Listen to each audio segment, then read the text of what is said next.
This is Medieval Middle Eastern Ceramics, and this lecture is about Basra and Iraq.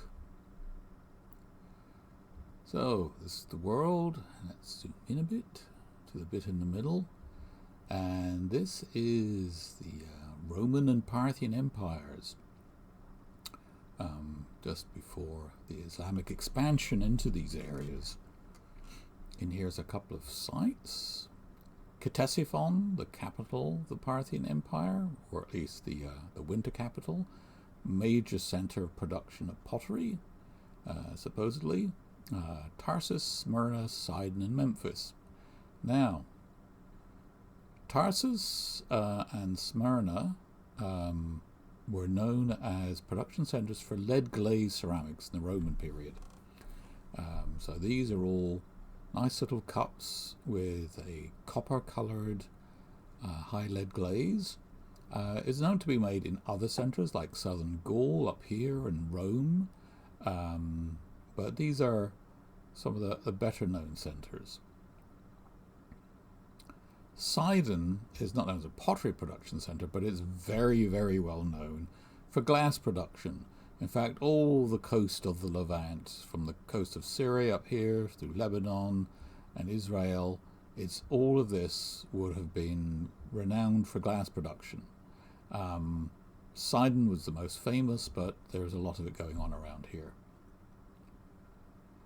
Ctesiphon is thought to be the production center for most of the glazed pottery from the Sasanian and Parthian periods, and you can see there's a lot of alkali glazes, with the glaze flux with alkali.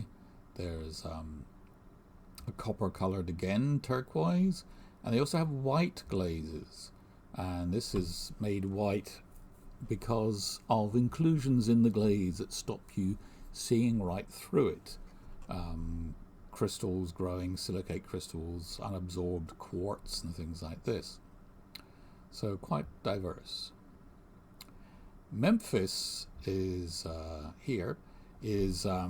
known as a production center of this silicious body, which is often called Egyptian faience or composite ware.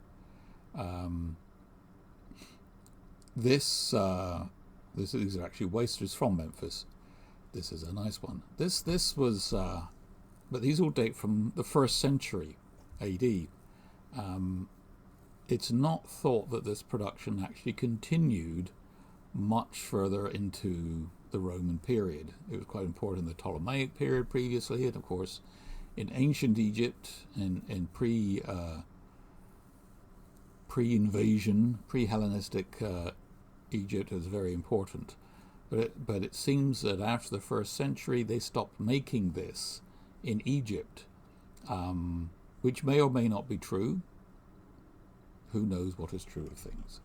But that was what was going on. Maybe people had memories of it. Who knows? And another thing is this part of the world, which I'd like to bring to your attention. Nabatea. The well-known site of Petra was quite an important site of the Nabateans. They made pottery like this. This is very typical Nabatean pottery. This isn't glazed, but the pattern, this shows up quite a lot. This divides into threes with these frondy patterns. This is quite an interesting design of the Nabatean pottery. By all accounts, they stopped making this in the 2nd century. Although, again, I'm not entirely sure, and there's no reason why they wouldn't carry on making some pottery. But it's hard to be certain of these things. I have to wonder if they did, for reasons I shall become clear. So, of course, in this part of the world, we start getting the expansion of Islam. There it is in 682 at the passing on of the Prophet. And then within a few years, within 30 years, under the rightly guided caliphs, they have conquered the Parthian Empire entirely, major amounts of the Roman Empire, and are running things. And then it gets even bigger. This is in 751, which is the beginning of the Abbasid period, which we shall talk a bit about later on. So, if we're studying glazes, we might end up using things like this as a scanning electron microscope, and you stick samples in it, and you have a scanning electron microscope with creating a backscattered electron image, in which the electrons backscattered are captured, and you can create these images, and you'll be seeing a number of these images throughout this course. What happens with this is that the atomic number will appear brighter. The higher the atomic number, the brighter will be the inclusion. So this is a tin oxide. A tin has a high atomic number than, say, quartz, which is possibly what this is, and so it's brighter. And so it'll tell you something about the chemistry. But what is even more useful for chemistry is this XRF, X-ray fluorescence analyzer. And so that'll blast a bit of the sample, and that will excite X-rays characteristic of each element. And this can be like something as small as a grain, like one of these teeny things in here, and find out actually that is tin oxide. So that would be quite useful. And here is one of these images. This is the ceramic body. This is the tin oxide. This is the glaze, of course. And this is a lump of quartz which has not been absorbed. That's a hole. It's a void. It's round. People always ask me what the round things are. They're always bubbles. Also, we have the polarized light microscopy for petrographic analysis. With this, you take a piece of pottery, you grind a piece of it down to 0.03 millimeters thick, and look at it through a microscope with these polarizing filters that enable you to see the rocks and minerals within it. Isn't that exciting? So I have done a lot of work on this sort of thing in the Middle East. All these yellow ones here, which do not have names next to them, are all pre-Islamic sites. They're all ancient sites going back to the Neolithic. But the Islamic ones are shown here. So some of these are actually kiln sites, and others are just sites I've sampled pottery from. And of course there are sites beyond the Middle East as well. A particular area of interest has been Iraq, where I have sampled quite a lot of these pre-Islamic sites. And this was largely because of my interest in the Islamic pottery, because I wanted to create a model for what pottery made in different parts of the Tigris-Euphrates basin would look like. This is the Tigris, you see, going down here, if you're having trouble figuring out where you are. And this is the Euphrates going down here. So that is actually in order to work out production centers in the Islamic period. So grouped with that would be evidence for pottery manufacture in this part of the world. This is that part of the world. Here is, again, the Tigris going down here. And here's the Euphrates going down here. So, we have this chap called Al-Yaqubi, who in the 9th century talks about potters coming from Kufa, which is about here, and Basra, coming to Samarra for the foundation of the city of Samarra, where they were to make pottery. So that would suggest all three of these sites had pottery made in it. Al-Jahiz, who's actually from Basra, describes the clay vessels from Basra. He says the colour seems as if it has been moulded out of an egg yolk, which is actually what it looks like, as I will be showing to you in a future lab. A later commentator, Al-Azdi, in the 10th century, talks about Baghdad. There's Baghdad. Ibn al-Faqih also talks about Baghdad in the 10th century. So we also have vessels inscribed with manufacture. This one says it's the work of Ibrahim al-Nasrani that has been made in Hira. And this one was made in Basra by Yahya bin Umayyah. So we already have both of those places. We also have kiln evidence from Basra and from Raqqa. So we have this site, this site, this site, this site, and this site. Raqqa was also a caliphal palace.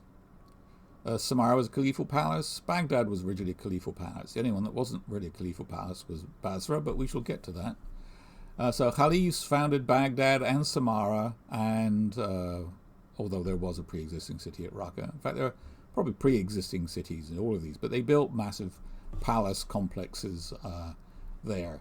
And so they would want pottery made. So we have evidence for this many sites.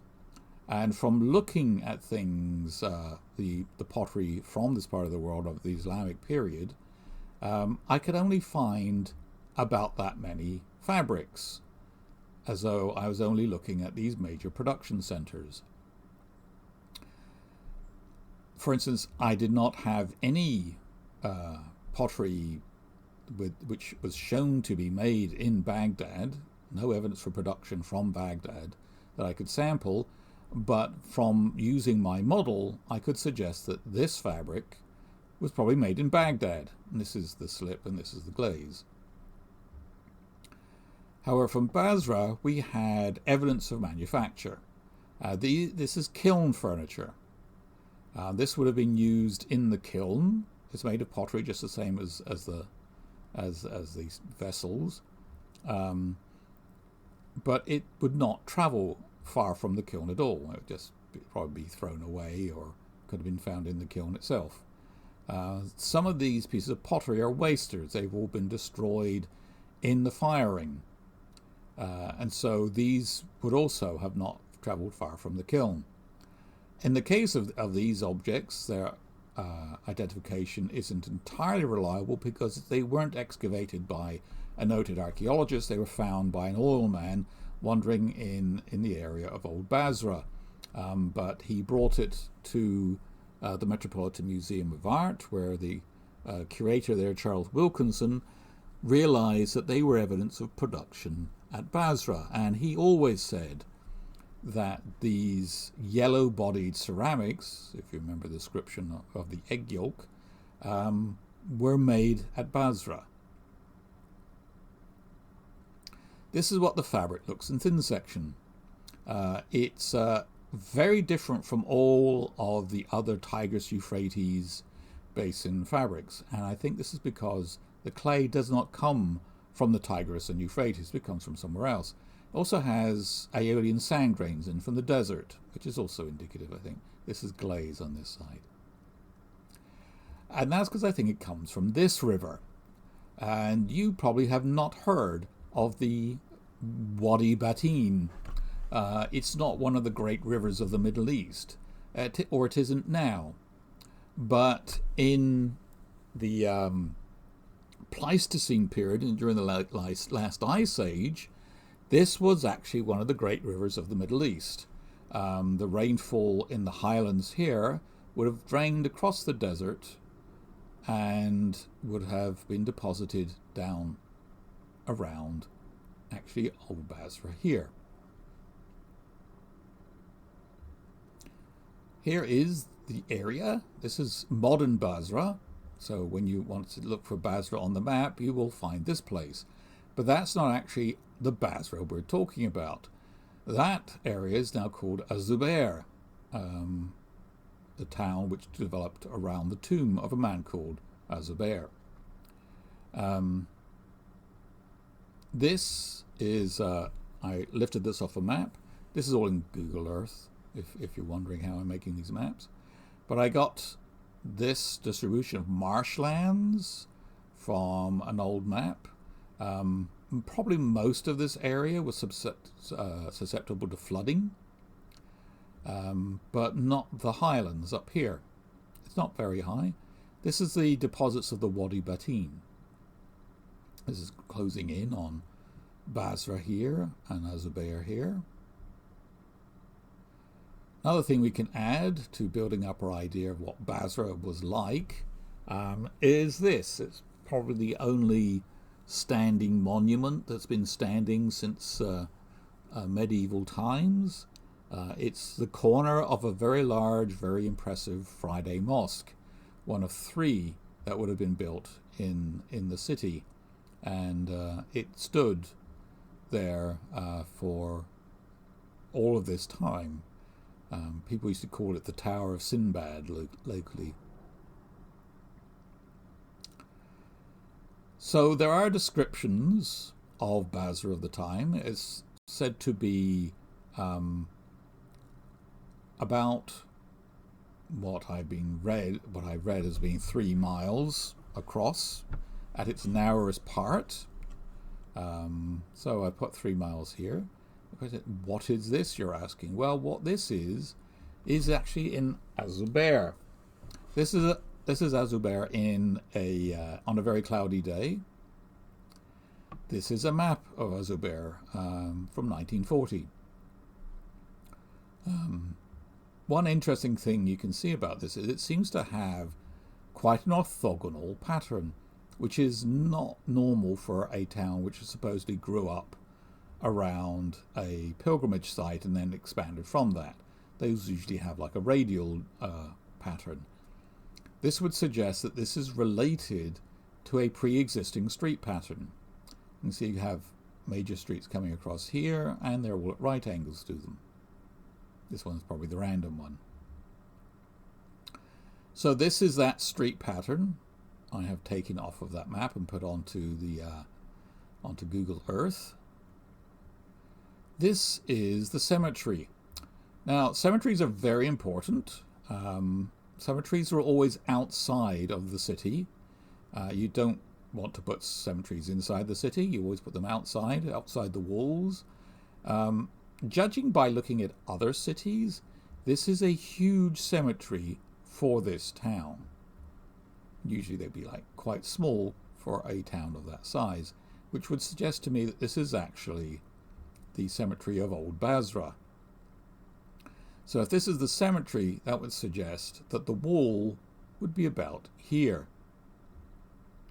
The wall around Basra. It was recorded as having a wall with the desert gate, and I put the desert gate here. And so that road, which actually goes right past the mosque, which is over this way, would go right through here, and would actually work well for the radiating paths that go through the cemetery. Desert Gate Road, there you go. So there you go. There's the mosque, and there's the cemetery. So here's another map I found, 1942, with something you don't often get in modern maps. You have these lines that show you the altitude, which I took off. They're contours, 10-foot contours. So you can see that this is actually quite a highland here. And this is the flooded area down here. And so all of this is either 10 feet higher than that, 20 or 30 feet higher than the, so we say 10 meters higher about here, than this flooded area down here, or occasionally flooded area down here. And so you could imagine that this would be a good vantage point to stand up here and look across this plain when you're coming out of the desert. And it'd be a good place to make a settlement. So also you can see, if you're using Google Earth, excavations, and I've identified a number of them. Here you go. This is what they look like from the air, and these are proper excavations, and apparently they have been done. I have heard, I've actually asked around, and there are unrecorded, or unpublished at least, excavations by the local authorities, and this is an example of them. Hang on, I'm going to have a sip of my tea. Another interesting feature you can see on Google Earth is these linear features. This is in the plain below the hill on which all of those bits of the city were shown. So it is said, it is recorded, probably a more accurate way of saying it, that in that floodplain below the city of Basra were canals. It was extensively covered with canals, upon which there were extensive date plantations. And it's described as being like paradise, tootling around on the canals with all the date trees, and it was verdant and lovely and a wonderful part of the world. Now it looks like this because of this white stuff. This will be salt, you see. And it's one of the problems with irrigation in Iraq, is that each time you flood the fields, you deposit salt in it, and eventually it becomes so salinated, nothing will grow there anymore. So these are some of those linear features picked out. There's a couple of major ones, or there's this major one, I might say, going this way, and it seems that the minor canals seem to be at right angles to it, or certainly there's a difference in alignment around it, which suggests this is a major canal. And also the main road between Azubair and modern Basra looks like it must have been built on top of a canal. They probably filled it in, and the banks were used as the causeway. And these may be the two main canals that are said to have gone up to Basra. The Nar Makil, which is the road to Baghdad, and the Nar al-Abulla, which is the way to Abulla, or what is now modern Basra. So this is the Basra area, and so now I've added this. This is the actual defined area of Basra. Since I started doing this sort of work and started talking about it in lectures, some colleagues of mine apparently are working on this, and they found a very nice old aerial photograph which shows where the city wall was, and this shows the traces of the city wall. So that's the Basra of that we're talking about. So what about Basra as the production centre? So this is Stoke-on-Trent in Staffordshire, and it's a very important thing to realise about pottery production centres is that people don't like them. Just like cemeteries, it's not the sort of thing you want inside the city. You want it outside of the city, and you want it downwind. There's a strong tradition, certainly in the Middle East, of putting smelly industries, like leather workers, for instance, downwind of the town, and so they don't smell them all the time. Potteries are one of those things, and as you can see, this is actually worse than they would have. This is from coal, but it's gives you an idea. So this is Damascus. The evidence for pottery production is here, and this is a wind rose, and this shows you the direction that the wind goes in. Oh, there you go, it's there. And it goes in this direction, you see. The wind comes from the direction it shows. So the prevailing wind in Damascus is from west to east, and so this is where you would want a smelly industry, and indeed that's where it was. This is Cairo. This is Cairo. This is Fustat down here. The only evidence, or the evidence we have most abundance of, is actually from the Mamluk period, the 14th, 15th century, in which the older part of Fustat probably was abandoned, or partly abandoned, so they had evidence for pottery production there. And again, the wind goes this way, as we all know of Egypt. The river flows one way and the wind blows the other way. And so this also is downwind from the city. Here's Araka in Syria, and we have these industries here. One of them is a glass production area, and again, they're all downwind.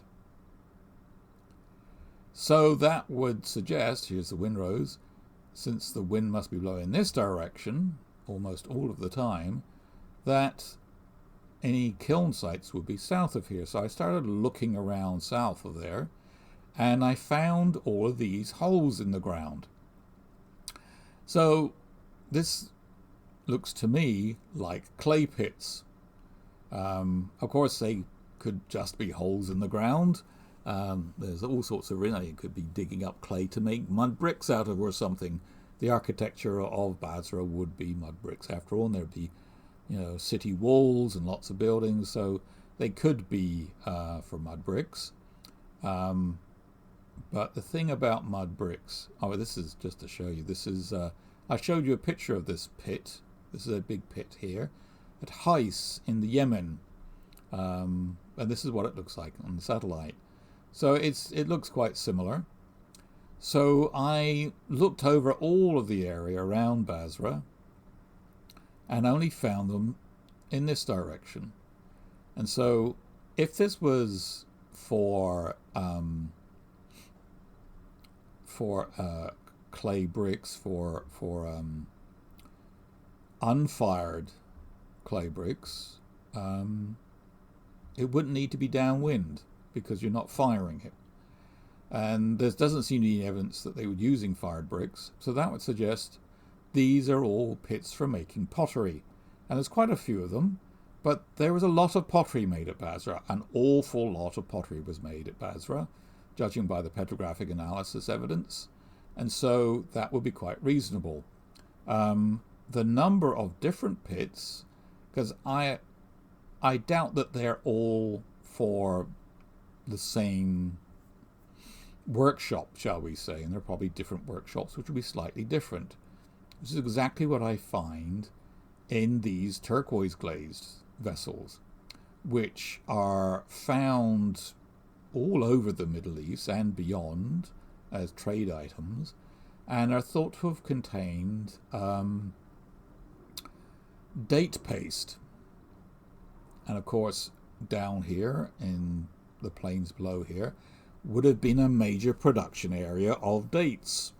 And so here there was some variability, and I grouped all of these fabrics with Basra, but they were slightly different. Something you didn't find in like the decorated wares, or the painted wares, I should say. This is decorated for another reason, another way.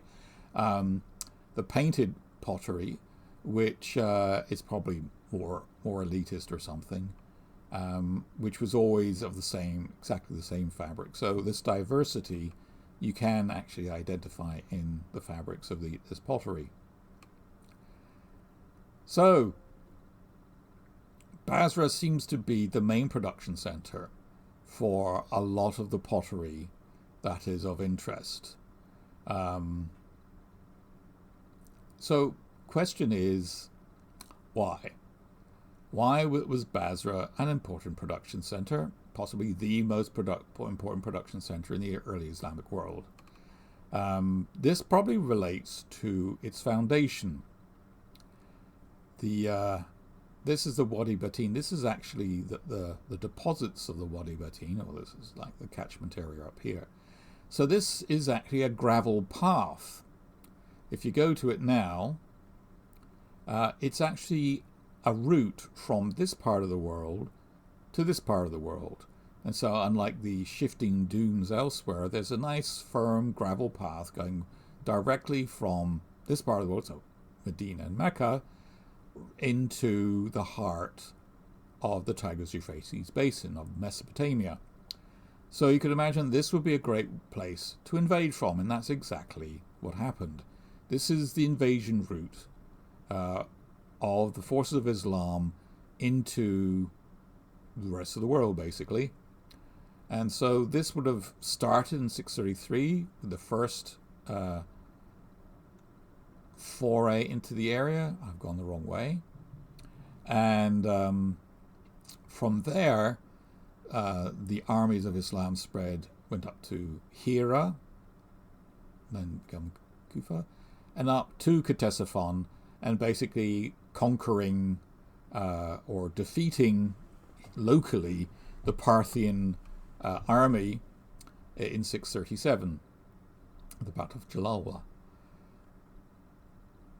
Officially, Basra and Kufa were founded as fortresses for the army by the Caliph in 638, but this would have been an existing settlement for at least since 633, if not earlier, where the camel trains would have come across the desert and stopped here on this hill overlooking the plains.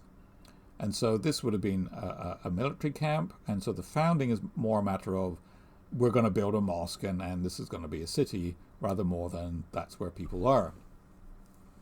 So Basra and Kufa became very important centers at this time, where the army were based. From Kufa and from Kufa and Basra, they spread out. So the Basra people conquered Susa in Iran and then went down into Iran. The Kufa army went directly into Iran, into Hamadan. In the end, the Basra people were more successful in conquering the area of Khorasan, which was probably the wealthiest area of the Middle East at the time. And so this very great wealth all went to Basra. So what these centers were basically garrison towns, but not just soldiers. It wasn't an army camp. It was all of their people, all of their retainers, all of their families, and people to support them. And one of the things that probably would have gone to support them would have been pottery makers. Almost certainly, here at Ctesiphon, as soon as the Parthian Empire collapsed, and this was no longer a palace, then those potters making beautiful glazed pottery would have needed to find an important center to make pottery. And the important centers in Iraq at this time were Kufa and Basra. And so the success of these centers, particularly of Basra, in conquering this area, meant that the resources of these areas came back to the city. At the beginning, all of the resources went directly to the armies that conquered those areas. And so if you imagine the wealth of Mesopotamia and the wealth of Iran all stayed in these two cities. And so this is why at Basra they started making very nice pottery. Here's Basra. And here's an example of it. So this is one of the main types. It has a tin opacified glaze. It has this beautiful blue paint. As it turns out, this beautiful blue paint, which is cobalt, is only found in with the Basra body, and has a number of beautiful examples of it. They're all very broken, of course, and there's no whole pots of this period. But one of the interesting things about it is if you look, I think these are quite common patterns of 3 fronds in a circle, and that's what I was talking about, how that's quite interesting that a couple of hundred years before that they were making this pattern just across the desert in the Nabatean area. So maybe they're related, maybe I'm imagining things, who knows. So, and another type of pottery that they made, have another sip of my tea, was luster painted pottery. So luster paint is a very particular technology invented in the Islamic world, in which you have a fired vessel. So imagine this is the glaze of a fired vessel. So they've thrown the clay ceramic, they've applied a glaze, they fired the ceramic, so you have a plain white finished vessel, and then they paint it. So there's this thick layer of paint, and we have two descriptions of the technology, but one thing they have in common is silver and copper. They also have iron sulfides in common, and sulfur in common, and stuff like this. But so there's a whole medium here in which the silver and the copper are maintained, and then they fire it. And the silver and the copper come out of, let me go back, come out of this paint and fuse to the surface. Now this is a very difficult technique because you need the silver and the copper to come out and fuse to the surface of the glaze. So the glaze has to be slightly molten. If it's not molten at all, the silver and the copper will not fuse to the surface. If it's too molten, then all of the paint with sulfur and iron sulfides and all this guck will fuse to the surface, and that will not have the beautiful shiny metallic surface that lusterware has. If any oxygen gets into the kiln, the silver and the copper will oxidize and be driven away. So this has to be under a reducing conditions. So it's a very difficult technique, and became, for many centuries afterwards, the most popular technology for making the nicest pottery. And then you wipe off all this other stuff afterwards, and then you polish it up until it's nice and shiny. Now the earliest ones are actually polychrome. You can see there's different colors of luster paint. I always hypothesized that this greenish one is silver and the reddish one is copper, and analysis has been done on them. Now these is very thin, so it was beyond my abilities with a scanning electron microscope. They're just angstroms thick, they're molecules thick, because it's just a very, very thin layer of metal on the surface, and so analyzing it was very difficult, but it turned out I was completely right. Not that I can say that in print anywhere, but you know. And this is a silver-rich, later monochrome version. So there's a whole bunch of sites with this Basra pottery on it, of which, some are in the Middle East, and there are also some actually outside the Middle East. It's probably the most widely traded ceramic in the medieval world. But the most important to mention would be Siraf and Samarra, because of the archaeology. So this is Samarra. This is on the Tigris. There's the Tigris going by it, and there's like a town down here, but there's like this massive ruin field of caliphal palaces going all the way along the bank here.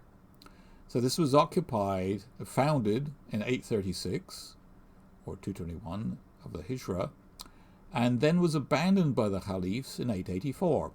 So just for like 50 years or so, the caliphs lived in the city here, and this was a place of great wealth and abundance, and then they went away, and it wasn't anymore.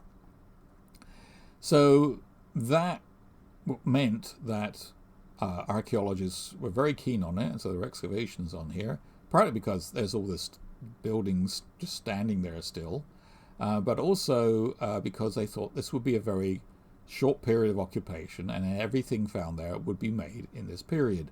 The latter bit probably was less reliable. So the famous stucco decoration of Samarra is quite interesting, and this is relevant to pottery because you get the same styles in the pottery, and you have the first one, which is very like the Hellenistic art, very naturalistic, and a bit of abstract in the later ones, and then the very abstract style C, How much this is just different styles and how much this is a chronology is probably a bit wobbly, but you can see that this looks more Hellenistic and this looks more, shall we say, like Islamic art. And so we actually see this sort of patterns on the pottery. So it is quite relevant. So at the site of Samarra, they found, these are photographs of the publication. They found all the pottery, so lots of blue painted wares, lots of luster wares, almost all polychrome luster wares. And so, very important site. So I'll show you some pottery from that in the lab. And there's Siraf. This is Siraf on the coast of Iran. People often get confused by this because north is that way. Okay, but it works better in a publication if you put it up this way. This is the modern town of Tahiri, but it was called Siraf in olden days and actually would have filled this entire area at its height. So there have been a number of excavations there, but the reason they went there because of, for one thing, again, it's a ruin field, and a lot of important sites in the Middle East have people living on top of them now, so you can't dig them up. So this is, or it's very difficult. So this was described by Ibn al-Faqih in the 9th century as being an important city in the India trade between Iraq and India. In the 10th century, it was described as a period of great prosperity for Siraf. However, there's an earthquake in 977. Then after the fall of the Boyid dynasty, we shall talk a bit more about later on, in around 1055, most traffic was diverted elsewhere, and so it became a far less important site according to the history. And then about 1218, this chap called Yakut describes the site as ruinous. So that's the history. And the excavation, they did trenches over quite a lot of it in this area, all sorts of different bits. And we'll be looking at some of the pottery from this later. But they sort of worked out that there was an early turquoise glazed ware phase, which they thought was about from the 8th century. And then they started getting the opaque glazed pottery, the tin glazed pottery, in the 9th century. And then there was later opaque glazed pottery of the 10th century with later slip and size ware. And then Iranian products in the 11th century, hatch slip and size ware, which I'll be showing you. And then they get some of these stone paste bodies wares in the 12th and 13th century when they started being made. And there was a 15th century phase as well. But this doesn't entirely mesh with the history because it starts early and goes on later, for one thing. But also the effort to create a definitive sequence for the ceramics, I think, doesn't, for all of the Islamic world, doesn't necessarily work when what you're mostly dealing with is trade items, as I'll be coming to. So I wanted to create a chronology for this pottery based on what evidence there was, and one approach I made was using seriation. Now, seriation is a mathematical concept first developed by an archaeologist called Flinders Petrie. That's him at about the time. Usually you see pictures of Flinders Petrie. He has a big white beard, but this is what he looked like when he wrote his paper about this pottery. And these are from pre-dynastic tombs, and he realized that one type could be found in 2 different tombs, and then there might be the same one in 2 other tombs, and then another one. And then he thought this might relate to chronology. And so what he actually did, he cut it out into pieces of paper and sorted and moved them around until he could see that he had a type of pottery going from one slip of paper to the next slip of paper and then another type of pottery going to the next type of paper. And so this idea, and so create a complete sequence, is called seriation. And so I did that to the Basra pottery. This is actually where it helps being able to petrographically define it as the production of one center, because it enables you to be more confident that they aren't doing crazy things because they're in different places at the same time. So looking at the motifs in this case and seeing how a group of motifs can be found at one time and then go out of fashion and they're replaced by other motifs, and then replaced by other motifs, and then other motifs. And so this sequence was developed by looking at the motifs. I also looked at the forms, defining the groups better, but the sequence was mostly based on that.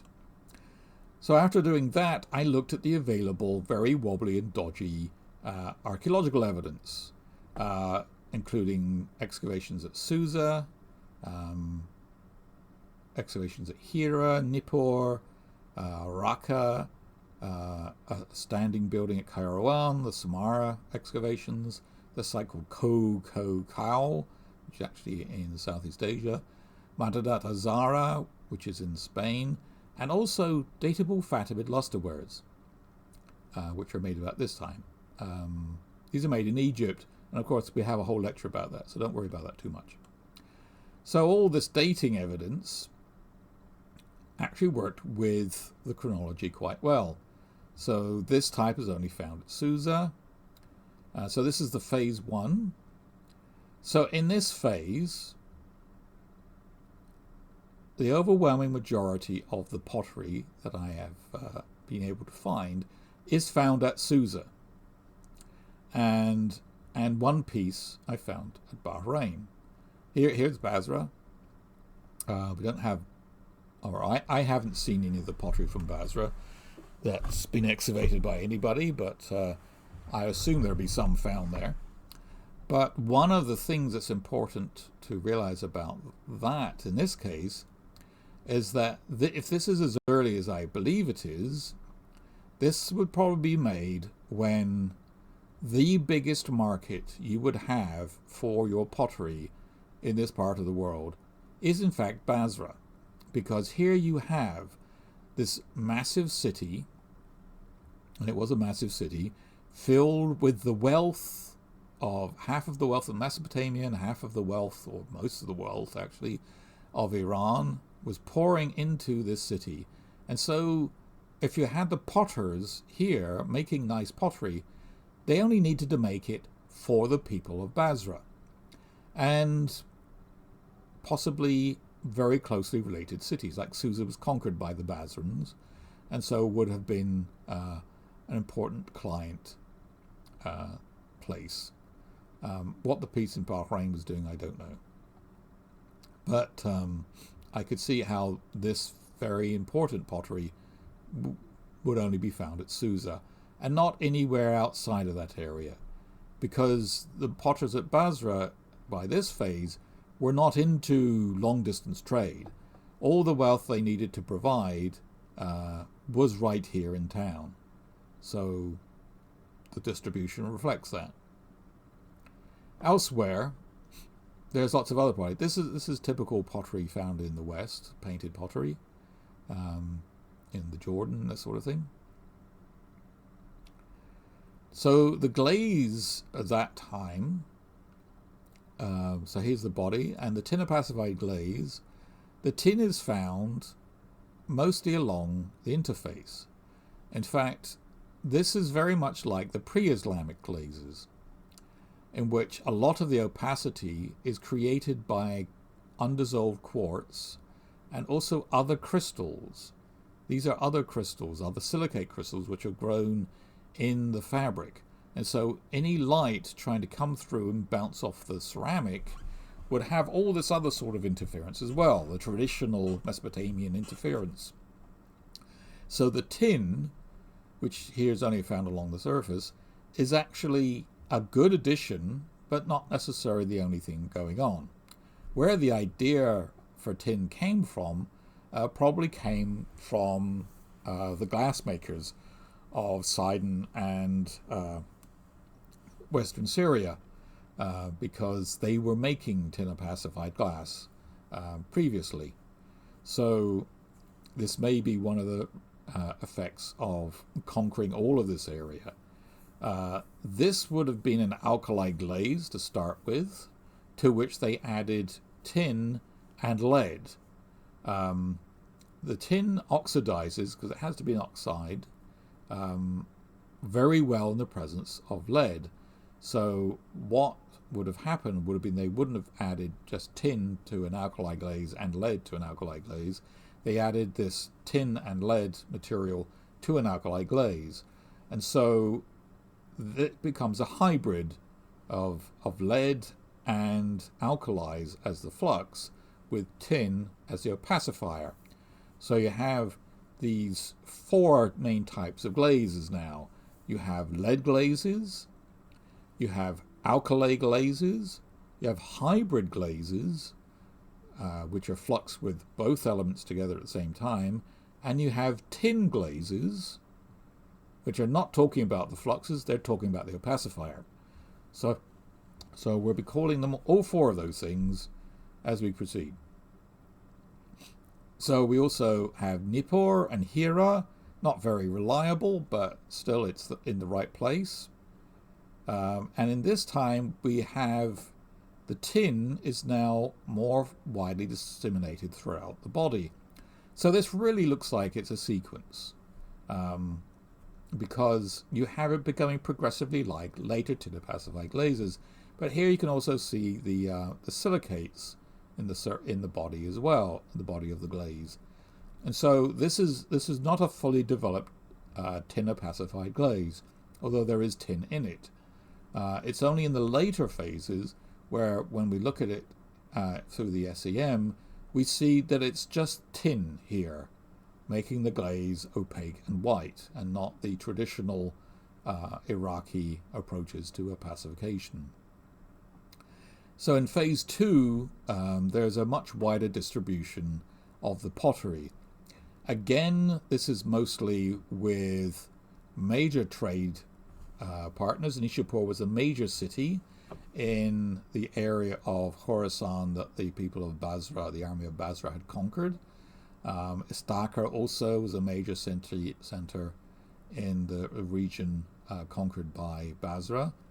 Here, of course, was the other great city of Iraq. Whereas Samarra, this is the earliest pottery we get at Samarra. In fact, it probably would have been made before Samarra was founded. But, why wouldn't you found a new palace and bring your pottery? You wouldn't necessarily immediately start up a production center on day one. You'd want some pottery from day one, so they would probably bring some previously existing pottery. Now, it's in about this time that we get, in 751, the foundation of Baghdad. And this is from the Abbasid dynasty, who actually come from Khorasan and came in and founded a new caliphate. The Umayyads were stuck in Spain. The Umayyad dynasty continued in Spain, but the rest of the Islamic world was then ruled by the Abbasid caliphs, initially from Baghdad, until it became too popular to live in Baghdad. So this is Karawan. This is also some pottery. Karawan's actually a mosque in North Africa with tiles that look just like this. But I could sample some of this pottery from Susa, and it was also of the Basra fabric. And then you have the later pottery, which is monochrome. And here's Madanat Azara, where this particular piece is from. So this is quite interesting. I don't know if you noticed, we go back there, this is a figure. I don't know if you noticed all of those other ones further back, but there's a lot of figures in this period of production with this monochrome paint. Now, you may be aware that in Islam it is not appropriate, following Jewish tradition, to have images. And so there are not a lot of images in the very earliest Islamic art. There's a few, just to be different, but there's not a lot of them. And so all of the pottery you'll find will have geometric designs or floral designs, but not figural designs. But here, in about 950 or so, we get figural designs. And that may be related to the Buyids. Remember, I just mentioned the Buyids earlier. So the Buyids were Iranians, and they were really Iranians. They call themselves Shahs or Shanshahs and stuff like that. So they're sort of a rebirth of Iranian culture in this time. And so the caliphs were still the Abbasids in Baghdad and were ostensibly running things, but not really. A lot of families, like the Samanid dynasty, the Hamdanid dynasty, and also the Buyids, were actually running things locally. And so this was where the power was with, not with the caliphs, but with people who were actually running things. And so the Buyids were not really very good Muslims, shall we say. They drank a lot, for instance.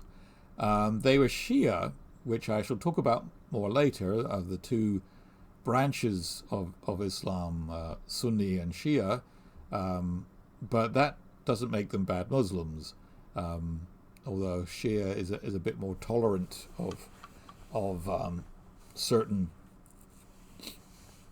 practices. I don't think it's quite tolerant of the tremendous drinking the Buyids did, and they would often drink themselves into early graves. It's quite interesting to see at the same time the Hamdanids, who one assumes were good Muslims, because they lived for years and years. And it's quite easy, if you look at the list of the dynasty, the Hamdanids could be in their 70s, whereas Buyids seem to drink themselves to death in their fifth by the time they get to 50 or something. So at this time, this problem with the figures is probably they're saying, don't worry about that. I'd like to see some figures in the Iranian tradition on my pottery, please. Thank you. Oh, and here they are. Look. So, Basra, and in this time, the pottery was distributed around the world. I have sampled pottery. This is where Kokoko is. There's a site here called Kwaganda, which I've sampled pottery from. This is Matadazara. There's records of pottery being found in Sweden. And I've done pottery from Corinth. And Samarkand up here, which I've also sampled pottery from. But it's also been found in China and Japan. And so this is a very wide distribution, and it makes it a very impressive place, Basra. And I really hope that they manage to excavate there and find some pottery, and actually find a complete sequence of this pottery. Thank you.